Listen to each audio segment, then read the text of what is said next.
ഉന്നത്തിന്റെ കാര്യം ഒന്നും പേടിക്കണ്ട, എല്ലാം ഞാൻ പഠിപ്പിച്ചു തരാം. എറിഞ്ഞോ? പോരാ പോരാ, എറിഞ്ഞോ? ആ കുപ്പിയിലും കല്ലിലും നോക്കണം. അങ്ങനെയല്ല, അതെ നോക്കൂ, ഇങ്ങനെ അറിയണം. ഇല്ലല്ലോ, ഇത്രയും നേരം നിങ്ങൾ രണ്ടുപേരും പറഞ്ഞത് ഇങ്ങനെയാണ്. എറിഞ്ഞോ? ഇത് കൊള്ളൂലേ? നല്ല ഉന്നുള്ള കൈയാണല്ലോ. നിങ്ങൾ എന്ത് ചെയ്യുന്നു? ഞങ്ങള് കഥാപ്രസംഗക്കാരാ. ഓ, അത് പറഞ്ഞപ്പോഴാണ് ഞാൻ ഓർത്തത്. ഇവിടെ ആ രണ്ട് കഥാപ്രസംഗക്കാരെ അറസ്റ്റ് ചെയ്തുകൊണ്ടിരാൻ പറഞ്ഞിട്ട് എന്തായാലോ? അവരല്ലേ സാറിന്റെ അപ്പുറം അപ്പുറം ഇരിക്കുന്നത്? ആ തെണ്ടികളാണോ ഈ എടാ, നീയൊക്കെ മാടശ്ശേരി തമ്പിയുടെ കഥ പറയല്ലോ. പറയും സാർ. പറയില്ല സാർ, പറയാം. അല്ലെങ്കിൽ തന്നെ ഈ നാട്ടില് ആവശ്യത്തിന് പ്രശ്നങ്ങളും കുഴപ്പങ്ങളും ഒക്കെ ഉണ്ട്. അതിന്റെ ഇടയിൽ കൂടെ നിന്റെ ഒരു കഥാപ്രസംഗം പറഞ്ഞിട്ട് ഈ നാട്ടിലൊരു പുതിയ പ്രശ്നം ഉണ്ടാക്കണ്ട. അങ്ങനെ ആവശ്യം വരുമ്പോ നിന്നെ ഞാൻ വിളിപ്പിച്ചോളാം. കൈമാറ്റടാ,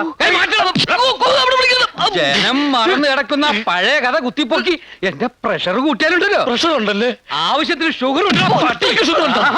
വേഗം സ്ഥലം വിട്ടോണം. ഇനി രണ്ടുപേരെ നാട്ടിലെങ്ങാനും കണ്ടുപോയാ കരിങ്കല്ലിനെ മുട്ടുകാലിയിലടിച്ചോളാം. ഓടണ്ട, ജീപ്പിലോട്ട് കയറ്. ഇവന്മാരെ അങ്ങനെ ഓടിക്കാൻ നോക്കണ്ട. ഇവന്മാരെ എന്റെ ഉത്സവത്തിന് കഥ പറയാൻ വന്നവരാ. അവര് കഥ പറയും. ഇതിൽ പോലീസ് ഇടപെടണ്ട. പിന്നെ കള്ളന്മാരെ ഇടപെടണോ? അതുകൊണ്ടാണല്ലോ താൻ ഇടപെടണ്ടെന്ന് പറഞ്ഞത്. ഇടപെട്ട തന്നെ ഈ നാട്ടിൽ നിന്ന് സ്ഥലം മാറ്റുന്ന പ്രശ്നമില്ല. താൻ ഈ നാട്ടിൽ തന്നെ കിടക്കും. പെൻഷൻ പോലും ഇല്ലാതെ ടെൻഷൻ അടിച്ച്. അയ്യയ്യേ, നിങ്ങൾക്ക് ഈ വിവരം എന്നോട് പറയാമായിരുന്നില്ലേ? എല്ലാ സൗകര്യങ്ങളും ഞാൻ ചെയ്തു തരുമായിരുന്നല്ലോ. ഞങ്ങൾ അങ്ങനെയാ, എല്ലാ രഹസ്യമായിട്ടേ ചെയ്യൂ. ഞങ്ങൾ ഈ പാട്ടുണ്ടാക്കുന്നത് പോലും രഹസ്യങ്ങളിൽ നിന്നാ. അരമന രഹസ്യം, അങ്ങാടിപ്പാട്ട് എന്ന് കേട്ടിട്ടില്ലേ? കേട്ടിട്ടുണ്ടാവും. എല്ലാ രഹസ്യങ്ങളും അന്ന് പരസ്യമാക്കണം. ഓഹോ, പാലത്തറക്കാരുടെ എല്ലാ ചെറ്റത്തരങ്ങളും അന്ന് വെളിച്ചത്ത് കൊണ്ടുവരണം. അവരുടെ കഥ മുഴുവൻ ഞാൻ പറഞ്ഞുതരാം. എല്ലാത്തിനും ഓ ഓ എന്ന് പറഞ്ഞോണ്ട് കാര്യമില്ല. നിങ്ങളുടെ കഥ കേട്ട് കഴിഞ്ഞാൽ പാലത്തറക്കാരെ നാട്ടുകാർ എവിടെ വെച്ച് കണ്ടാലും ഓടിച്ചിട്ട് അടിക്കണം. ഓ, അല്ല, അങ്ങനെ പറഞ്ഞാ അവര് ഞങ്ങൾ ഓടിച്ചിട്ട് അടിക്കൂലേ? അടിക്കും. പക്ഷെ പറയാതിരുന്നാൽ ഒടിച്ചു മടക്കും. ആരാരെ? ഞാൻ നിങ്ങളെ. കഥയുടെ പേര് ഞാൻ തീരുമാനിച്ചു കഴിഞ്ഞു. ഓ, പാലത്തറയിലെ ചെറ്റത്തരങ്ങൾ. റീൽസിൽ തുടങ്ങിയുള്ളൂ. ഇവിടെ വെച്ചല്ല, അവിടെ ഇനിയിപ്പോ എന്ത് ചെയ്യും? ഇനിയിപ്പോ എന്ത് പണ്ടാരെങ്കിലും ആയിക്കോട്ടെ, അവളുടെ ബന്ധുക്കളെ നമ്മൾ കയ്യിലെടുക്കുന്നതാ ബുദ്ധി. വാ. ഗീതുവിന്റെ ബന്ധുക്കളാ? അതെ. ഗീതുവിന്റെ ആരായിട്ട് വരും? അച്ചമ്മയാ ഞാൻ. ഗീതുവിന്റെ അച്ഛമ്മ. എന്തൊരു നല്ല അച്ഛമ്മ. അച്ഛമ്മ അനുഗ്രഹിക്കണം. ഗീതുവിന്റെ ചെറിയമ്മ. ഗീതുവിന്റെ ചെറിയമ്മ. നല്ല ഉഗ്രം ചെറിയമ്മ. ചെറിയമ്മ അനുഗ്രഹിക്കണം. ഇത് ഇവിടുത്തെ വേലക്കാരി. കലക്കം വേല തന്നെ. വേല. സോറി, വേലക്കാരികളെ കണ്ട പണ്ടേ ജീവിക്കുന്നത്. നിങ്ങളുടെ കഥയുടെ പേരെന്താ പറഞ്ഞത്? പാലത്തറയിലെ ചെറ്റത്തരങ്ങൾ. അവിടം വരെ എത്തിയോ കാര്യങ്ങൾ? അതേ മുതലാളി, അവിടെ കഥയെഴുത്ത് തുടങ്ങി. എടാ മാസ്റ്ററെ, നീ ഇത് കേട്ടോ? എന്താ മുതലാളി? ഓ പൊട്ടൻ. എടാ, അവന്മാര് കഥയ്ക്ക് പേരിട്ടെന്ന്. പാലത്തറയിലെ ചെറ്റത്തരങ്ങൾ. ഫസ്റ്റ് ക്ലാസ് പേര്. പോയി തൂക്കടാ തെണ്ടികളെ. മര്യാദക്ക് കുളിക്കാൻ പോലും തെണ്ടികൾ സമ്മതിക്കില്ല.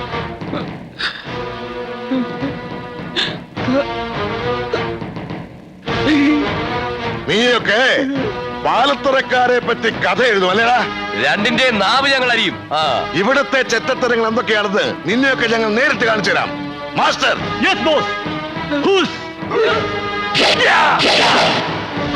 ഞങ്ങൾക്ക് മനസ്സിലായി. എനിക്കും മനസ്സിലായി. ശരി, എല്ലാം മനസ്സിലായ സ്ഥിതിക്ക് ഇനി നിങ്ങൾ എഴുതേണ്ട കഥ ഞാൻ പറഞ്ഞുതരാം. മാടശ്ശേരി തമ്പി അഥവാ പരമനാറി. അവൻ എന്റെ കുടുംബത്തെ ചതിച്ചതും നാടായ നാട് മുഴുവൻ ഉണ്ണികളെ സൃഷ്ടിച്ച കഥയൊക്കെ ഞാൻ പറഞ്ഞുതരാം. അവരിവിടെ പകരം ചോദിക്കാൻ വരുമ്പോ ഈ കഥ കേട്ട് നാട്ടുകാരവനെ ചുട്ടുകരിക്കണം. എന്താ? അങ്ങനെ പറഞ്ഞാ അവര് ഞങ്ങളെ തല്ലും. തല്ലും. ഈ കഥ പറഞ്ഞില്ലെങ്കിൽ നിങ്ങളെ ഞാൻ കൊല്ലും. ഏതാ വേണ്ടതെന്ന് വെച്ചാ തീരുമാനിച്ചോ. നീ ആരുടെ കയ്യിൽ നിന്ന് മരിക്കാൻ പോണേ? അയ്യോ, ഈ കാലത്ത് നമ്മുടെ പോകാതെ പോകും.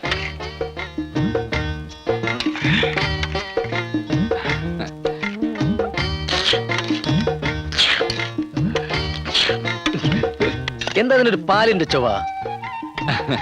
ഇന്നേ വരെ പാൽക്കഞ്ഞി കണ്ടിട്ട് പോലുമില്ല. ദാരിദ്ര്യവാസിയാ. കുറച്ചുകൂടെ ഒഴിക്കട്ടെ? എനിക്ക് മതി. ദാ, ആ കുട്ടിയെ കണ്ടുപിടിക്ക്. ഇപ്പൊ തന്നെ 3 എണ്ണം കഞ്ഞി കുടിച്ചു കഴിഞ്ഞു.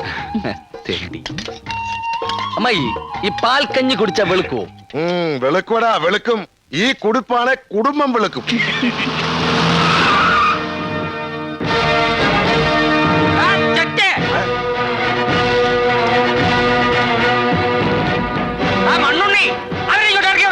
ഇറക്കി വിടാ മനസ്സിലടാ മാക്രി.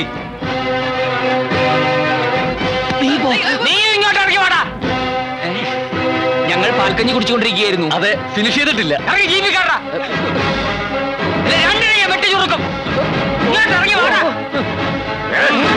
ഈ പടി ഇറങ്ങിയ രണ്ടിനെ ചുട്ടുകളെ ഞാൻ കാണാവല്ല ആർക്കാ ഇവിടെ കയ്യൂക്കൾ. ഇങ്ങോട്ട് ഇറങ്ങണ രണ്ടും. താളം ചവിട്ടാതെ ഇറങ്ങണ രണ്ടും. വേണ്ടേ അങ്ങനെ ഞാൻ നോക്കിക്കോളാം. മുന്നേ ഇറങ്ങി വേണം. ഗാനഭൂഷണം സതീഷ് കൊച്ചിനാ പറയുന്നത്. എടാ നിന്നോട് ഞാനാ പറയുന്നത്. ഇറങ്ങി വേണം പുല്ല്. കേറി വേണം പുല്ല്. ഇറങ്ങി വരാൻ കേറി വരാൻ കേറി വേണം.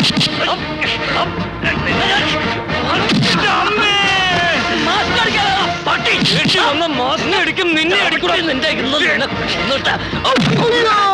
കുരുക്കളെ തൊഴിച്ചു അവരെനിക്ക് വിട്ടു തന്നാലും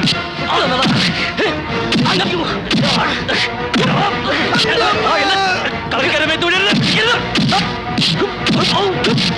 നീ അടിവേര് നോക്കി ചവിട്ടടാ കൊണ്ട്. നീയും ചവിട്ടടാ.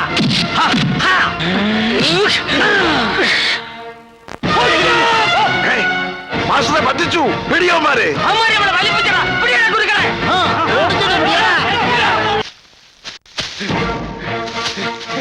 വിളിച്ചിട ഗീതു അവിടെ. നിങ്ങൾ ഇതുവരെ എവിടെയായിരുന്നു? ഞാൻ നിങ്ങളെ എവിടെയൊക്കെ തപ്പി. ഞങ്ങള് തടി തപ്പി വന്നതല്ലേ. നിങ്ങൾക്ക് ഇപ്പൊ എന്തിനാ തടി? വടക്കേപ്പുറത്തൊരു നല്ല തടി കിടപ്പുണ്ട്. മാഞ്ചിയം അത് പറ്റുമോ നോക്ക്. മാഞ്ചിയത്തെ പറ്റി ആടിനെ പറ്റി എന്തെങ്കിലും പറഞ്ഞാൽ നിന്നെ കഴുത്തിയാൻ പറ്റും. സ്റ്റേജ് കെട്ടാനാണെങ്കിൽ നല്ല മുള്ളുള്ള മുരുക്കിന്റെ തടി ഉണ്ടല്ലോ, അതുപോലെ. മുരുക്ക് ആ തടിയല്ല. ഞങ്ങളുടെ തടി അപകടത്തിലാന്നാ പറഞ്ഞു. വേഗം പറ ഗീതു അവിടെ. ഗീതുമോൾ അകത്തുണ്ട്. ഗീതു ഗീതു ഗീതു ഗീതു ഗീതു ഗീതുവിന്റെ ബന്ധുക്കൾ ഞങ്ങളുണ്ടല്ലോ. വേൾഡ് കപ്പിൽ ഫുട്ബോൾ തട്ടുമ്പോൾ തട്ട് കളിച്ചത്. ഒരു വിധത്തിൽ അവിടെ രക്ഷപ്പെട്ടു വന്നത്. നിങ്ങൾ എന്തിനാ ആവശ്യമില്ലാത്ത കാര്യങ്ങളൊക്കെ ഇടപെടാൻ പോകുന്നത്? ആവശ്യമില്ലാത്തടത്തൊക്കെ പോകാൻ പോയത്? ആവശ്യമില്ലാത്തടത്തോ? ഗീതുവിന്റെ ബന്ധുക്കൾ എന്ന് പറയുമ്പോ ഇപ്പൊ എന്റെയും കൂടി ബന്ധുക്കളല്ലേ? അതെ. ഗീതു എത്രയും പെട്ടെന്ന് ഈ വിവരം ബന്ധുക്കളെ അറിയിക്കണം. എന്നാലേ എനിക്കിനി ഇവിടെ നിൽക്കാൻ പറ്റൂ. ഏത് വിവരം? നമ്മൾ തമ്മിൽ പ്രേമത്തിലാണെന്നുള്ള വിവരം. ഇനി അതെന്തിനാ മറച്ചു വെക്കുന്നത്? താൻ എന്താ പറഞ്ഞത്? നമ്മൾ തമ്മിൽ പ്രേമോ? അതെ. ഈ വിവരം ഒന്നും ഇനിയിപ്പോ ബന്ധുക്കളെ ആരെ അറിയിക്കാൻ നിൽക്കണ്ട. ഗീതുവിന്റെ ബന്ധുക്കളൊക്കെ വെറും ചെറ്റകളാ. അതുകൊണ്ട് ആദ്യം നമുക്ക് കല്യാണം നടത്താം. എന്തേ? നിങ്ങൾക്ക് എന്താ തലയ്ക്ക് നല്ല സുഖമല്ലേ?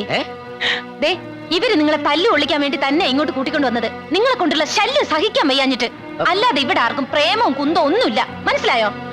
ഗീതു എന്തായി പറയുന്നത്? ഞാൻ ഗീതുവിന്റെ അച്ഛമ്മയുടെയും ചെറിയമ്മയുടെയും അനുഗ്രഹവും അനുവാദവും ഒക്കെ വാങ്ങി പാൽക്കഞ്ഞിയൊക്കെ കുറിച്ച് കല്യാണത്തിന് തയ്യാറായി നിൽക്കുക. ഈ സമയത്ത് ദുഷ്യന്തൻ ശകുന്തളോട് പറഞ്ഞ പോലെ എന്നോട് പറയരുത്. തമാശ കളിക്കരുത്. അവസാന നിമിഷം ഗീതു കാലുവരലുണ്ടല്ലോ. ഈ മണ്ണിൽ 2 ശവങ്ങൾ വീഴും. ഞങ്ങൾ രണ്ടുപേരുടെ. ഞാൻ പറയാനുള്ളത് പറഞ്ഞു കഴിഞ്ഞു. മര്യാദക്ക് ഇവിടുന്ന് പോകുന്നതാ നല്ലത്. ഇനി ഇവിടെ നിന്നാ എന്താ ഉണ്ടാവാന്ന് രണ്ടാൾക്കും നല്ലോണം അറിയാലോ. പിള്ളച്ചേട്ടാ, ഇവർക്ക് എന്താ വേണ്ടെന്ന് വെച്ചാൽ കൊടുത്തു വിട്ടേരെ. അപ്പൊ നീ എന്നോട് നുണ പറഞ്ഞതല്ലേ? ഇനി ഒരു നിമിഷം ഇവിടെ നിൽക്കാൻ പാടില്ല. ഓടിക്കോ. ജീവനും കൊണ്ട് എങ്ങോട്ടെങ്കിലും ഓടി രക്ഷപ്പെട്ടോ. ഓടാ. നീയൊക്കെ ഞങ്ങളെ കൊലയ്ക്ക് കൊടുക്കാൻ കൂടുന്നതാണല്ലേ? ആ അതെ. നീയൊക്കെ ഉണ്ടല്ലോ. നീയൊക്കെ ഹോസ്റ്റലിലേക്ക് വാടി. ശരിയാക്കി തരാൻ ഞാൻ. അതിന് നീയൊക്കെ ഇവിടുന്ന് പോയിട്ട് വേണ്ടേ? അയ്യോ കളിയാക്കല്ലേ. ഗീതുവിനെ കെട്ടാൻ പോണ ചെറുക്കനാ. ഇവിടെയൊക്കെ പോലുള്ള പണക്കാരി പെമ്പിളയുടെ സ്ഥിരം നമ്പരായത്. പ്രേമിച്ചിറന്നിട്ട് ഒടുവിൽ സീരിയസ് ആകുമ്പോ സഹോദരിയെ പോലെ കാണാൻ പറയുക. സഹോദരിയെ പോലെ കാണാൻ പറ്റിയ ആളുകള് അതിനെ നല്ല കുടുംബത്തിൽ ജനിക്കണം കേട്ടാ. മതി. വന്നേ. ആ